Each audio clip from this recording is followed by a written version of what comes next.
Ioi Venial Sin. Presence of God, O Lord, inflame me with your holy zeal, so that I will no longer be able to tolerate in myself the slightest thing which is displeasing to you. Meditation 1. Venial sin, like mortal sin, goes counter to God's will, although with less serious deviation. While it does not destroy charity, it is opposed to it, and therefore diminishes its fervor and vigor, hindering its development.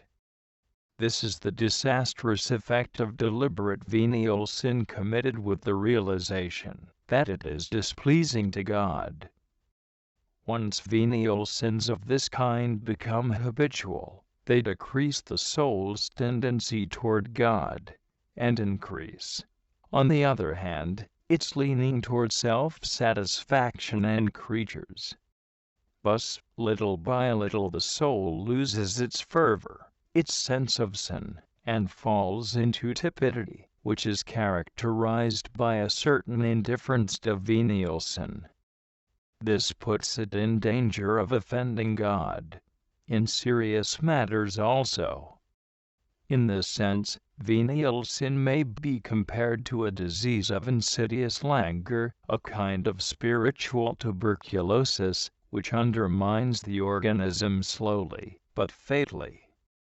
It is not unusual to meet souls, who having at first surrendered themselves to God, with sincere fervor, afterwards let themselves fall into continual carelessness, indifference, voluntary omissions, and laziness, because they have given into selfishness, and sought their own comfort.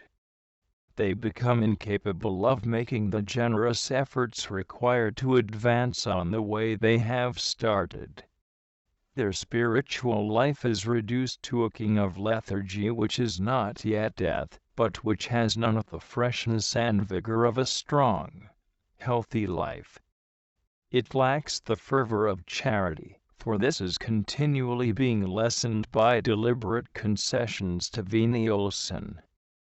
To put us on our guard against such a state, Saint Teresa of Jesus declares, "Always be fearful if you do not feel sorry for the faults you commit, for even venial sin ought to fill you with sorrow, to the very depths of your soul. For the love of God, take care not to commit any deliberate venial sin, even the smallest, and can anything be small if it offends God?" Canto 41. 2. Quite different are the venial sins which we commit through frailty or inadvertence.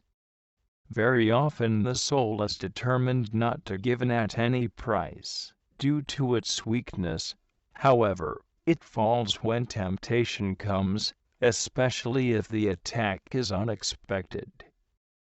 Nevertheless, once aware of it, the soul feels sincere sorrow, repents at once, asks God's pardon, rises, and sets out again.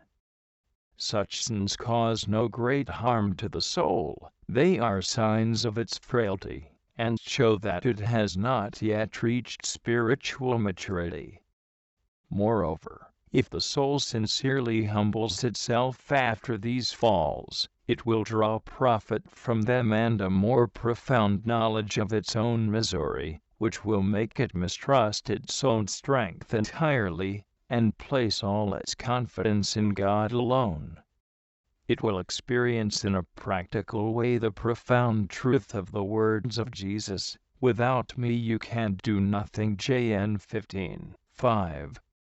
It is not unusual for God to permit these falls, and He does so precisely to give the soul this practical knowledge of its nothingness, and to anchor it firmly in humility, the foundation of all our spiritual life. In regard to faults of this kind, Saint Teresa of the Child Jesus felt that we can be sure they do not grieve the good God, because they are not caused by a will intent on sin, by indifference, or by coldness. They spring from the weakness of human nature. If because of our weakness it is impossible for us to avoid these little daily venial faults of inadvertence or frailty, it is important to know how to detest them, and to make generous reparation. As to deliberate venial sins, we should be firmly resolved not to commit them for anything in the world. Colloquy. Peccavi, domine, miserere met. Pardon, Father, pardon me, a miserable ingrate. I owe it to your goodness that I am still your spouse, even though I am unfaithful to you, by my faults. Peccavi, domine, miserere mei. O my soul, what are you doing? Are you not aware that God sees you always? You can never hide yourself from His sight, for nothing is hidden from Him, O eternal God.